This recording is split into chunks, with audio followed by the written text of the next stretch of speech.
Coming up on this episode of Freedom from Fire, we'll talk with a curator from our favorite museum and hear about an event being held in honor of Black History Month.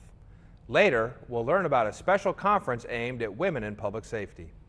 We have a lot on the show today, so get ready for Freedom from Fire.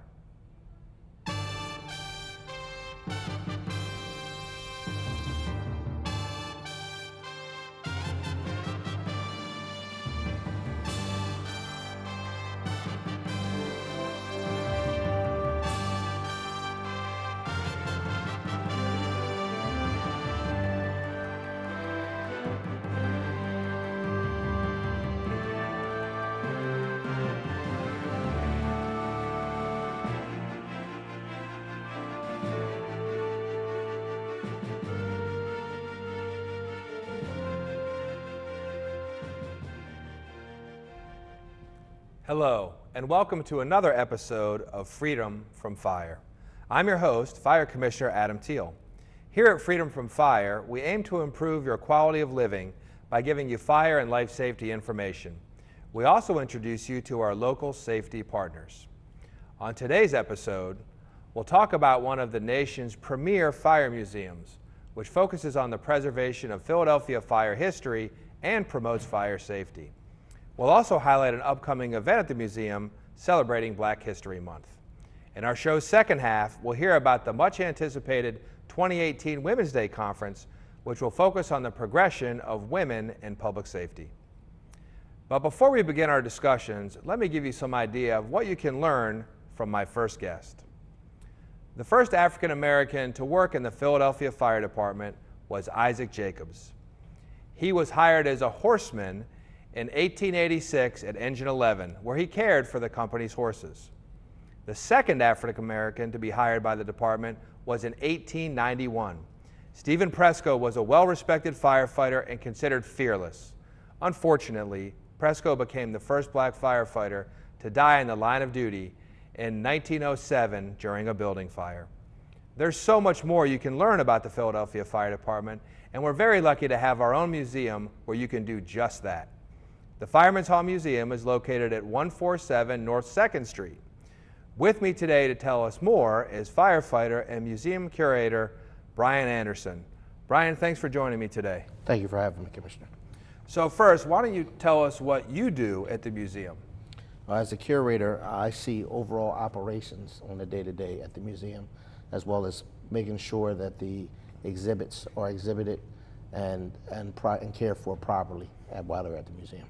And I should say the museum is a great partnership that we have between the Philadelphia Fire Department, the City Department of Public Property, Yes. and a very dedicated nonprofit board of directors, right? Yes, the Historical Corporation, yes. And a lot of the museum's operations are actually funded through donations. So tell us a little bit about that board and the Historical Corporation and some of what they do around the exhibits and the collections and actually archive. I mean, this is a real museum. Right. So the Historical Corporation was formed in 1974, and they were to help the museum and their purpose of showing their historical equipment and apparatus and kind of bring the professionalism from the museum aspect to the department. When the museum opened up in 1967, it was run by just firemen. And by having the Historical Corporation, we were able to add on an extension to the building, which we now see where we have our line of duty death overseen by our stained glass window and a little more professionalism as far as a museum. Now the museum is actually housed in a former Philadelphia Fire Department station, so it's still part of our fire department tradition. Talk about that. Right. So the station was built in 1902 for Engine 8 and was in service from 1902 to 1952 when they relocated Engine 8. And then it was opened up as a museum in 1967. And that lineage goes back, Engine 8's lineage goes all the way back to another famous Philadelphian. Who's that? Ben Franklin. Ben Franklin actually founded the first fire company in Philadelphia. At the time, volunteer. Right. You know, so a lot of that history. And what is the oldest artifact or the oldest exhibit in the museum? The oldest exhibit in the museum is a hand engine, which is on our second floor, which is dedicated to the volunteer service in Philadelphia. And it's from Germantown. It's the Germantown engine. So when you say hand engine, this is actually, it was hand pumped. Hand cranked, yes. Wow. And now, of course, our fire engines put out 1,500 gallons per 1,500 minute. gallons per minute, yes. What would one of those hand pumpers do maybe per minute? What do you think? Depending upon, at that time, the person or people it required to pump that, well, they were lucky if they were able to get 500 gallons per minute. Wow, that's amazing.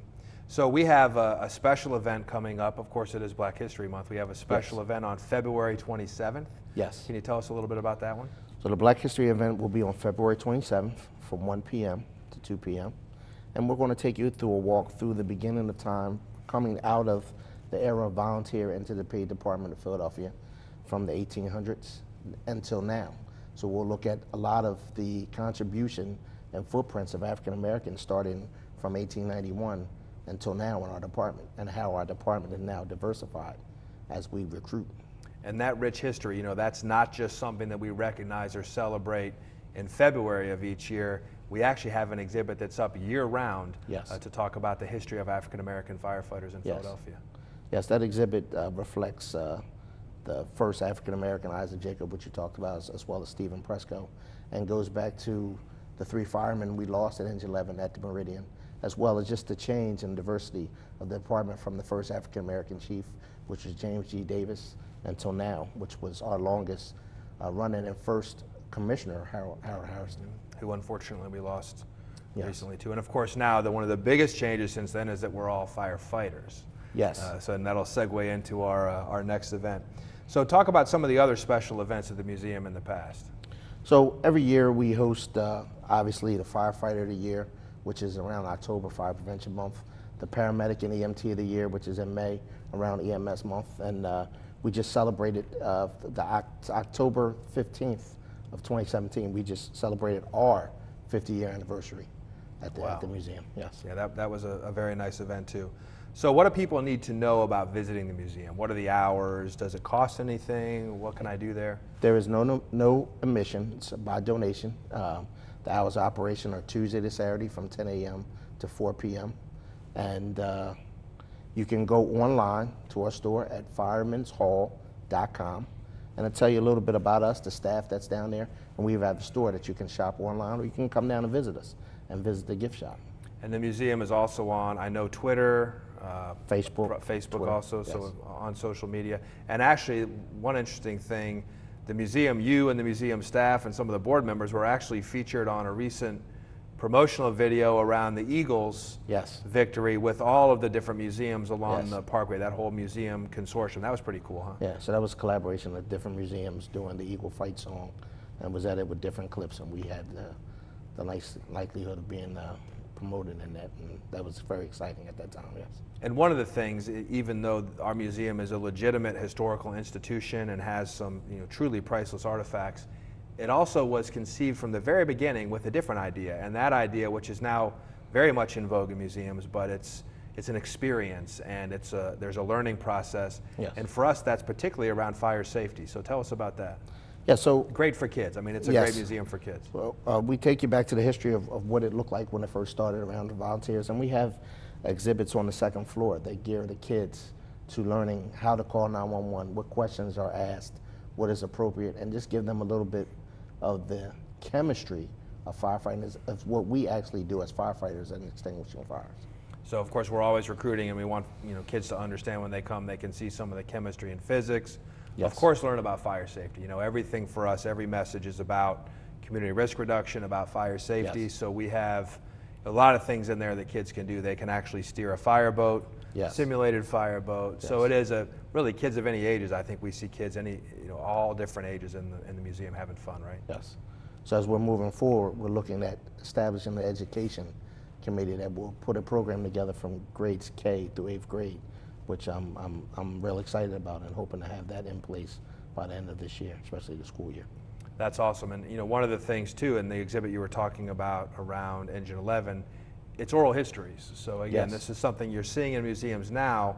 This museum was really ahead of its time in having some of those oral histories. So you actually hear from people who lived it. Yes, who lived it. We have a video that plays all day long and totally reboots itself. It's all about the experience of Engine 11, and it was an interview conducted with the last living 5 members of Engine 11 before desegregated in 1952.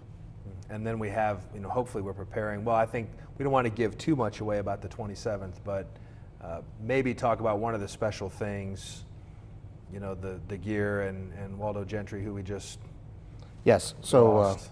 Waldo Gentry, who we just lost just a few weeks ago, we were graced with receiving his gear, so we're planning in the spring of having a procession from Engine 11 to the museum and receiving his gear and exhibiting it in the museum, which we're very excited about planning.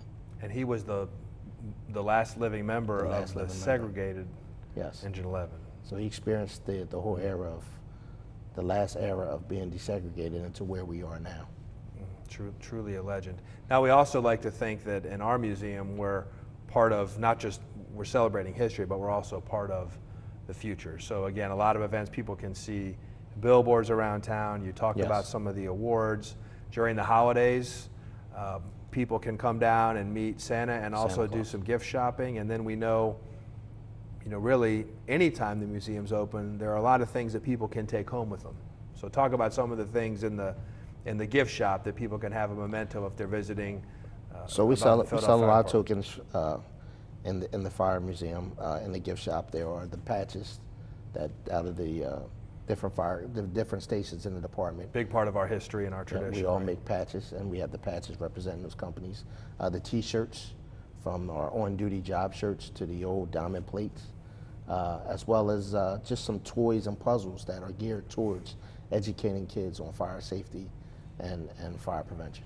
So you've been at the museum now for a little while. What's your favorite thing about the museum? Exhibit or? My favorite thing at the museum is an exhibit that we did. It was opened up in 2010 for FDNY, reflecting back to the 343 members that we lost that day in New York. And just the way it is, the actual pieces of apparatus that came back damaged, the actual ground zero that is displayed in a box case, and with the pictures leading up to the events that happened on that day, that's what hits my heart the most. So we're not just about Philadelphia Fire Department history. Right. We also, and it is a wonderful thing, honored our brothers and sisters in New York and all those who lost their lives on that tragic day on 9/11. So remind us again, how can we visit, what does it cost, and what are the hours? Tuesday to Saturday from 10 a.m. to 4 p.m. You can go online at firemanshallmuseum.com, and no admission. You can donate either online or just in the store. And all of those donations go right back into the mission of the museum. You Yes. know, the reason that we're involved in it is really that public education mission. And you're seeing kids down there every day. We're talking about smoke alarms, we're talking about fire safety, all the basics. Yes. While continuing to respect that really incredible and honestly matchless tradition that we have here in Philadelphia around the fire department. Great stuff. Well, Brian, I really appreciate what you're doing, and you're enjoying it. I am. And I know you have a great team down there too, including some recently retired folks who went right into being volunteers. Yes. You know, does he ever? You know, and this is it's a labor of love, right? Yes. Alberto Gonzalez, who retired from Ladder 22, left as the curator. I relieved him, and I'm now the curator. And he stayed and works in the gift shop 3 days a week. And just the outcome and pour of the volunteers that we have to come down there, along with Carol Smith, who's the overall director down at the museum. It's just we're doing great things down there. Yeah, the board is really dedicated. I can't Yes. think of a time that I've gone down there where there hasn't been a Right. board member or a retired fire department member. There's always kids there, so a lot of great stuff going on at the museum. Harry McGee, who was the curator for 28 years, is a member of the board. So that's how passionate those members are. So while we in the fire department are always 24/7, 365, as we like to say, one more time, the hours are? Tuesday to Saturday, 10 a.m. to 4 p.m. And just walk in? Just walk in. No admission? No admission. And you can take in some of the other museums too. I mean, you all have Yes. partnerships with all the museums up and down the Parkway and, Yes. and elsewhere, right? Yes. Great. Well, thank you so much for being with us, and we'll see you next time. Thank you, Commissioner. So I would encourage everybody to visit the Fireman's Hall Museum when you can. The museum is open Tuesday through Saturday from 10 a.m. to 4 p.m. They're also open on the first Friday of each month until 9 p.m. Admission is free, although donations, as you've heard, are much appreciated. We're going to take a short break, but when we come back, we'll hear all the details in store for the Fire Department's 2018 Women's Day Conference. Stay with us on Freedom from Fire.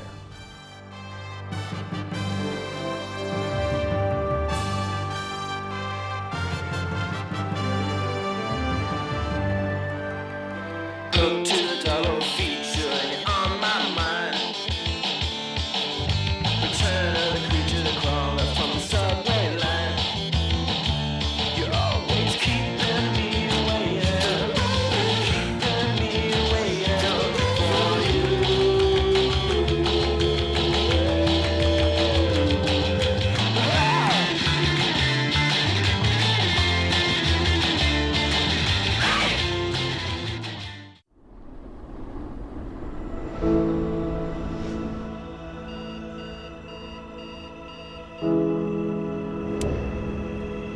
Wake each morning and get lost in the adventure, knowing that you will be ready for wherever the day takes you. Learn from those willing to teach. Their wisdom and their strength will become yours. They will impart to you a tradition of education nationally recognized for its value. A tradition worthy of your best efforts.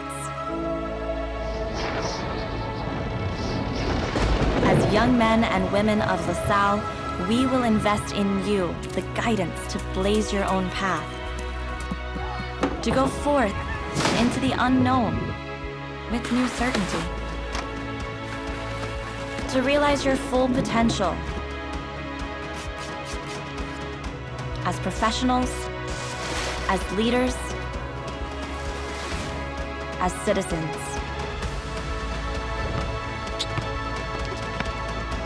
To take up your place as the accountants, speech therapists, journalists, and CEOs of your generation. To impact this city and the world beyond. These adventures are yours, and you are ready for them. Explorers are never lost.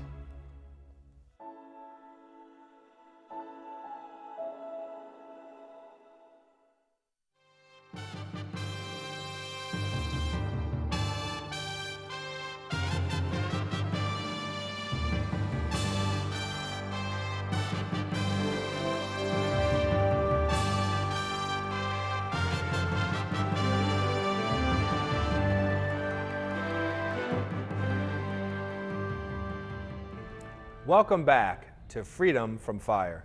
I'm your host, Fire Commissioner Adam Thiel. Now let's introduce our second guests of the day, Lieutenant Cecilia Ortiz and Firefighter Nairi Hester. Nairi is assigned to our Fire Prevention Division, and Lieutenant Ortiz is on staff at our Fire Academy. Lieutenant Ortiz has been an integral part of developing and planning this year's Women's Day Conference. Thank you both for taking time out of your days to be here. We really appreciate it. So, Lieutenant, tell us first, what is Women's Day?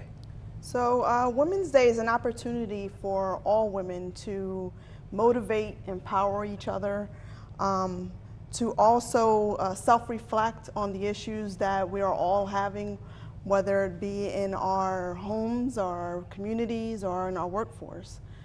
Issues that we all feel that need some resolve. So we still hear this sometimes. It's a habit. I hear it in the community, and sometimes, we all kind of forget, but we hear folks say, well, we have to remind folks sometimes that we're all firefighters. Women have been part of the Philadelphia Fire Department for a pretty long time now, right? Yes, we have. And not just that, but women have been part of, we're talking about Black History Month, but women have been part of the fire department back in the late 1800s. We had a slave that was a woman firefighter.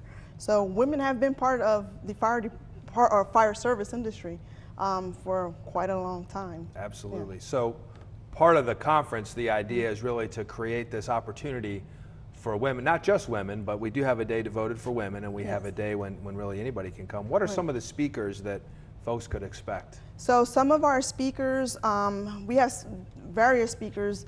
A lot of them will be concentrating on the progress for women in public safety, but a lot of our issues are issues that all women have. So a lot of the topics that we'll be talking about is going to be organizational development or organizational change. And why we talk about that is because change needs to happen and we need to know how change can happen within different organizations. So that's going to be a topic that we talk about. Leadership will also be a topic, succession planning, recruitment, health and wellness, especially for our public safety, women in public safety, because some of the issues that we have are a little bit different than our male counterparts, some of the issues that we experience. So those will be topics that we'll be talking about during the conference. Great. And you know, I always like to talk, or we always like to recruit on the show. We always want folks who are watching to think about the fire department as a career, as a firefighter, as an EMT, as a paramedic, a dispatcher, fire marshal. There are so many different things we do in service to the city, but I like to hear stories. So, Nairi, how did you first become interested in the fire department? I initially became interested because my family suffered 2 fires. One was my grandmother's property, and then I had a fatal fire set by an arsonist, and it just made me want to join the fire service. Well, and we certainly appreciate that's a tough way to get interested, but you certainly chose to do something about it, right? Right. And be part of the answer by joining the fire department. Where is the conference being hosted? We have a great partnership there too. So the conference is going to be hosted at the University of Penn this year at the Claudia Cohen Hall.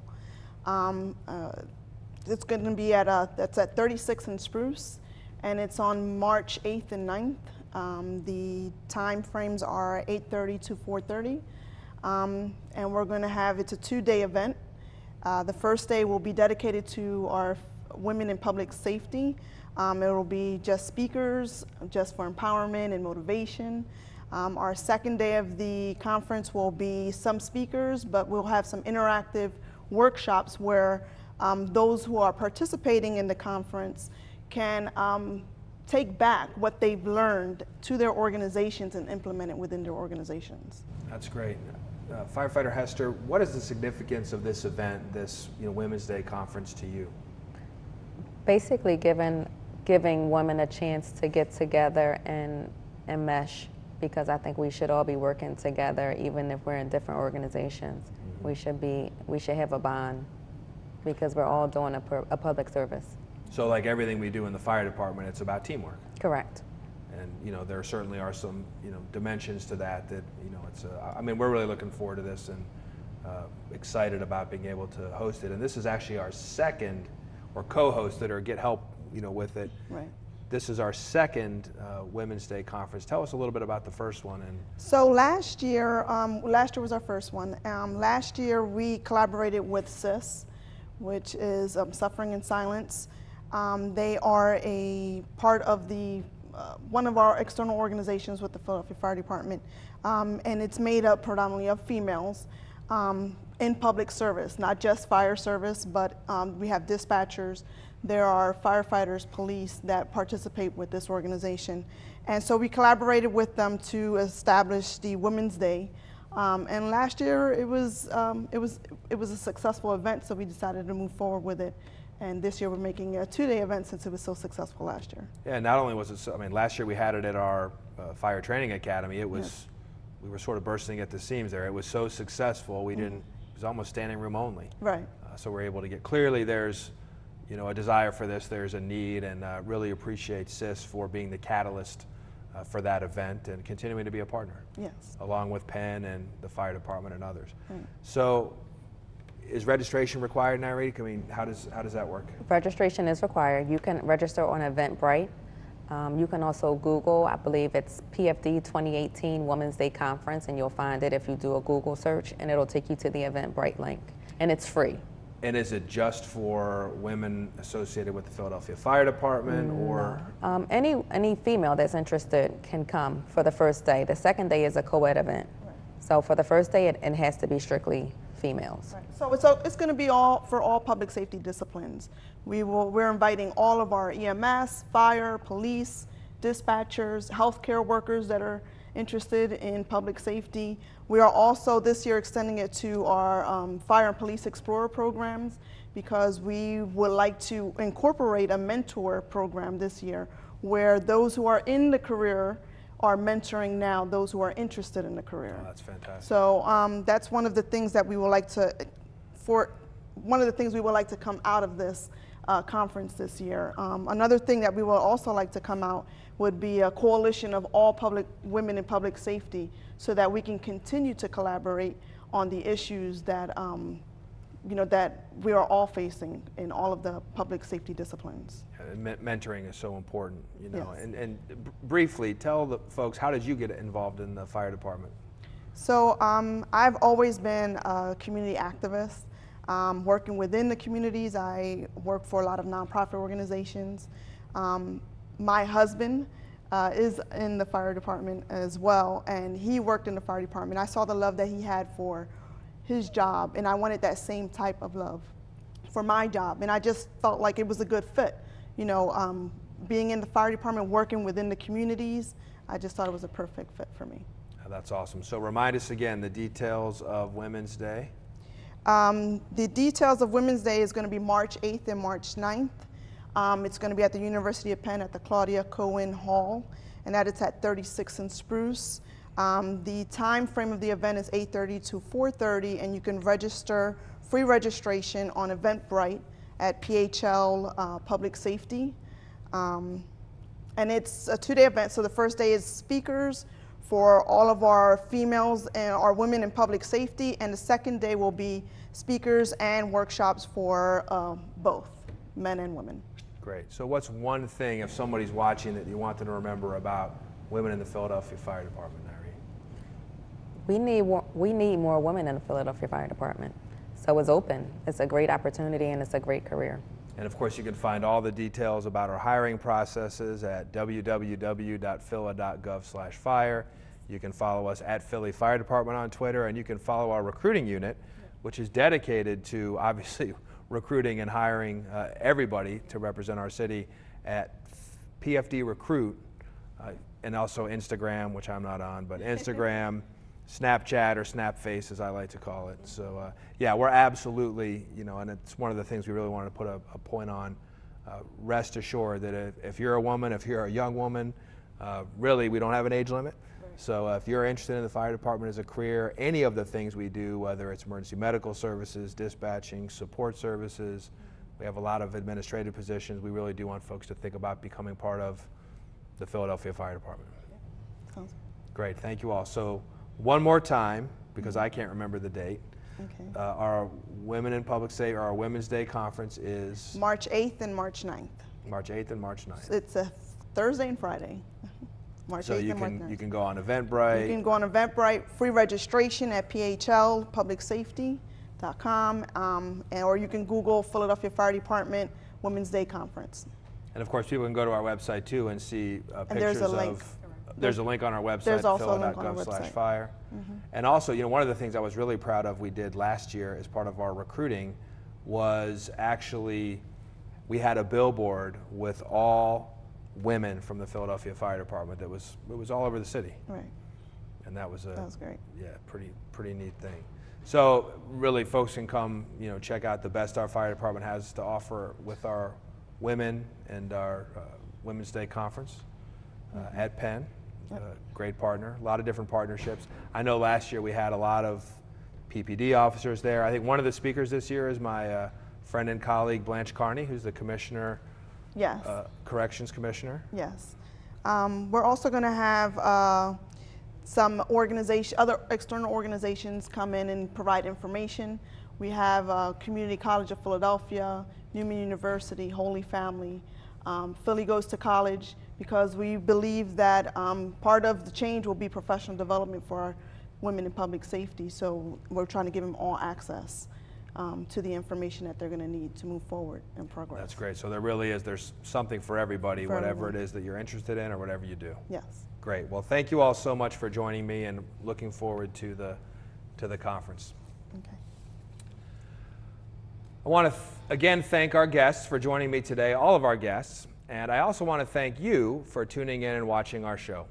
So until next time, remember that fire is everyone's fight. Stay safe and remain free from fire.